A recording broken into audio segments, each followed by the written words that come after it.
Okay, so gesture is teasing out the story you want to tell. Formulation is sentence structure. And it's the shape and form, the structure of the structure you want to tell. And anatomy helps you articulate that story. And anatomy is made up of bones, flesh, and muscles. And as I said, from the approach that I take, I'm starting with the simplest possible ideas. So I want to develop a couple of those ideas and articulate them in a way that would suggest a kind of direction for the study of anatomy. Okay, so I'll start basically, let's say with the rib cage. The rib cage, by the way, the first thing that I would note about it of significance is its basic form, its largest form. I might say, well, in the beginning, I might have been drawing the upper torso like this. It's a simple idea, right? But finally, we say, yes, but it's, it's egg-like, at least from the front, it's egg-like. And maybe from the back, it's egg-like. Maybe from the side, it's not. It's more compressed. But I don't need this idea to work absolutely, empirically. I just need it to work from the visual standpoint or the perspective that I'm looking at. And therefore, concepts about things like the rib cage can change depending on how you're looking at it. And like I say, it's not empirical. So for me, the egg works, but for you, maybe something else. And maybe on a different occasion, I might look at the upper torso from a different perspective. I might need to know this about it so that I become aware, say, for instance, of its angle and, where its hidden corner might be. And it's maybe the center line of the front. Or maybe I just simply need to know it this way, its axis, so I get the sense of its cross-axis development. These ideas help me, in this case, find the center and be clearer about that center. And this helps me find the three-dimensional direction. So when I think about maybe drawing the chest line across here, I won't make this mistake by saying, well, here's the chest line. No, I know that it's got to angle this way. So when I start to build my rib cage into this now, I've already got the suggestion that things go around this way, up and over into the shoulder, maybe into the neck, right? So, you see me developing this. So it's kind of like that. The thinking, it's the concepts and ideas that help me clarify my thinking and articulate the forms on paper. Again, this is a little loud. This would all be done much, much softer. But at any rate, my first ideas might in the beginning be extremely simple. So I'm saying that about it. And in the beginning, I might start with a rib cage. That's as simple as that. It's like an egg. And I might note that it is a cage and that it breathes. There are all kinds of important things about it. But in the beginning, the simplest possible notion is this one. Now, the next thing is perhaps how the neck fits in. Now, notice I am repeating some of the ideas from formulation. But formulation starts with really basic, simple ideas that we could call the first level. You could say that this is the first level of development of an idea. Well, actually not, because this might be the first development, and these might be new ideas on that idea. Might be new ideas on that idea. So as we think more deeply into it, I'm cutting away, for instance, where the neck will be, and I've noted that it's lower in front and higher in the back. Notice that I said I've noted that. That means that I've done a little anatomical study, so I become aware that the sternum starts lower then in back where the seventh cervical vertebrae is, and maybe T1. So thoracic 1 and the manubrium here are where the rib cage top surface is and where the neck fits in. So the neck's going to fit in there. Now I could make the neck a simple cylinder. Maybe I'll bring it down and maybe I'll flute the ends, and that might work. But now my rib cage has an insertion point. I've basically truncated that egg like you might do, say, a soft-boiled egg, except lower in front and higher in the back, like a t-shirt cut. The next thing is that I will note possibly the sternum. The sternum gives me the center line of the front of the figure. This is not, by the way, the axis of the form. And if, for instance, you say that you want the axis of a form, let me move our guy just a little bit here. If you wanted to say, all right, here's a form, and let's just put the head back, and I'm just basically, say, getting a concept or an idea here, right? And I'm saying that's the sense and direction. It's not actually an axis, but it is a sense, it's a direction, it's a gesture that represents what it is that I'm trying to say about this form. Once I start building the rib cage, this line becomes simply a suggestion of the spirit of the form, but it may not have anything to say about where the actual center line or where the sternum is, see? So it could be that it's not exactly there. When I come down here and develop the lower torso, let's bring that down. I'm continuing down a line in the rectus abdominal muscle called the linea alba. You can use that to come down to the navel, and from there down to the pubic bone. Now, I believe I've discussed that before, but if I haven't, you've got this point, this point, this point, and this point, at least in my general model, are equal. Are they equal on everybody? Who cares? They're close enough. And what I'm looking for is a kind of a yardstick by which I can measure all other things. So I'm keeping these things in mind. Notice that they're based on observation in this specific case of drawing from a model, or in a general sense, I might notice that people I draw are more or less the same in that way with some variation. And I might note that that might also be true by looking at anatomical examples. At any rate, I like it because it's all equal, not because it's absolutely right. It just makes the math easier. Okay, so sternum.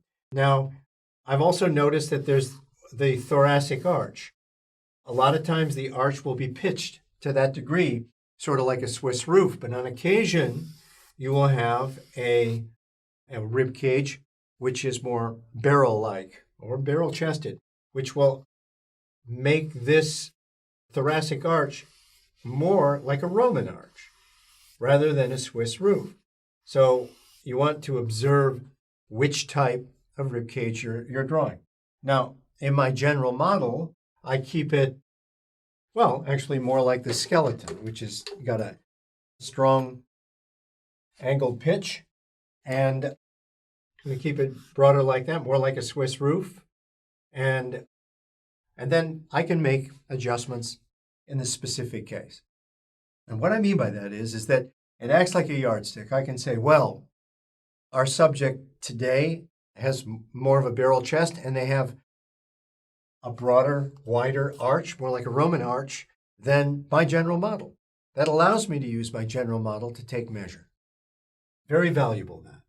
Okay, so the next thing I might note then is that the clavicle comes up on an angle like this, on either side like that. I might note that it also, not only does it go up on an angle like that, but it has a slight turn in it. Do all clavicles have this? Not necessarily. Not all clavicles have that. I might also, well, I can say at this point that some clavicles will come straight out and some will drop. When they drop like this, then the neck comes down and the shoulders are low, like that. And when that happens, you have a rather emphasized long neck, bird-like upper torso. Often that comes with a smaller torso and broader hips. And when it's up like this, which is what I default to, I think it's more of a standard. So that's the one I use. And then I'm noting that the sternum has a certain width to it, like this. And if I come down here, there's this little process called the xiphoid process. The coracoid process will be out here, and it's on the internal side. That's this right here. Coracoid process, xiphoid process. Coracoid. Coracoid actually means beak-like. And if you can see that up here, it's beak-like. Now you might say, well, why are we talking about that little thing? Well, we'll go into that. That's actually a very important section because it's kind of a main station for a series of muscles. We'll come into that in a few minutes. So sticking with the rib cage, then we're coming back here. We've got the sternum, which basically means knife. We're coming down here to the xiphoid process, which actually is spelt with an X. And up here, this piece of business right here is called the manubrium. All right. Now notice that in the beginning, that's really not of much importance. But as we go along, I start to notice when I'm drawing that in many cases, we see this much right in this area. We see that much of the bony structure underneath the pecs.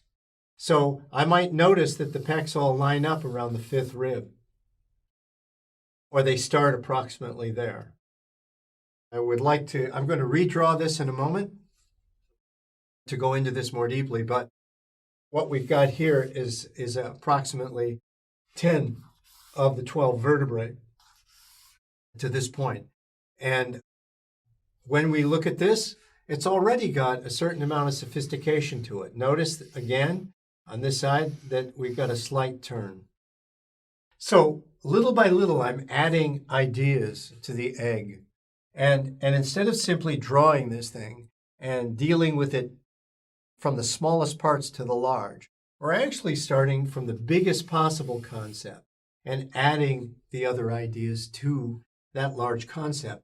It's almost like the large concept is a folder, a holding location for all of the details about that location. All right. So I've noted this about the clavicle. And I've noticed that it goes up slightly and that there's a slight S curve. And on the outside, we see just a little bit of a flat bone on either side, right? Well, you can see that here, right here. And that turns out to be the acromion process, which is this little turn at the end of the spine of the scapula, right? This is the medial edge. This is the spine. The acromion process turns this way. So you see it articulates right here. That means that it's connected with ligament. So the clavicle articulates right here at the manubrium, which means, again, that it's connected with ligament. Now, ligament, unlike tendon tissue or tendon, does not stretch. It has a certain amount of movement. It allows for a certain amount of movement, but you can't do this with it. And tendon has, one of its characteristics is this kind of plastic flexibility. What we're talking about here is something that is being held into place, but it has to stay in place. It has a certain amount of movement in place. Okay, so that's what we're talking about here, here, and here. Now when I come down here, like I said, I've noted that I can see some of these ribs. Even before that, I perhaps might have noted that there's a flat area in front of the rib cage. And it's emphasized even on the skeleton here, by this change in the way they're showing the bones. This is cartilage. It's more like cartilage than it is bone.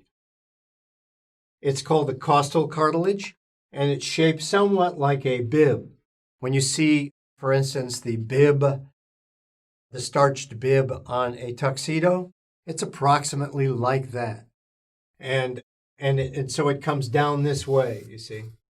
Now, that's kind of important, you may note, because it shows us the flat part of the rib cage, but in addition to that, it separates an interesting thing that happens with the ribs from what happens to the ribs around the rest of it. So I want to just point this out, is that the first rib goes around and underneath, you see, it goes around and underneath the clavicle to the back, up here in the back, right?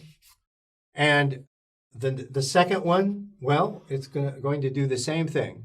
It's going to swing around and go around. And you'll note, kind of does that. And as we come down, they begin to, that's 3, 4, 5, let's say that's 5, 6, 7 down here. You'll notice that they begin to fan out, like my fingers here. The cartilage area, the costal cartilage area, notice that these fan out, the ribs fan out. And that is a characteristic that is observable. But once they reach the edge of the costal cartilage area in front, everything starts to go up. They continue to move in an upward direction all the way around until they get to the spine. Now, I guess you could say equally that, they're all going down. One of the characteristics of that is, or the way I like to look at it, and I think is useful, is that if this is the spine and back, and you have the rib cage here, that if you regard the spine like a tree, well, the ribs are like Christmas tree branches. They all go down in this direction, right? Or they're all coming up in this direction, however you want to look at it.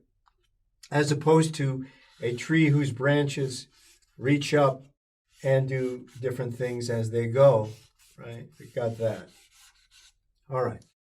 When the arm reaches up and out, and this clavicle and clavicle scapula situation begins to move out, it begins to stretch all the muscle in this area, and we begin to see these ribs. And I think it's really important because I think that often people get confused, that you understand what the direction is. So notice that we're just slowly developing some concepts and ideas about the rib cage as we go. But they're basically built on the large idea first, right? So if I come out and I do the clavicle, I can drop the arm down. You see, I can bring the clavicle up. It's going to bring up the head of the humerus, which comes up, and it can come over and back, right? So we're doing that. This lifts. Notice that it does that without the need for the rib cage to move at all. I also said that along the fifth rib, that the pecs, well, basically the sternum part of the ribs attached to the outside out here like this, you see? Like this. And there's another section to the pecs, and they are coming off the clavicle, so the clavicular pecs, they go down underneath like that. So they're pulling that way.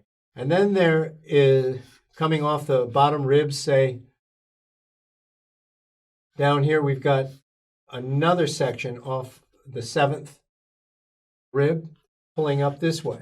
So notice that they're kind of fanning out from one another, and they're all going to the outside of the humerus.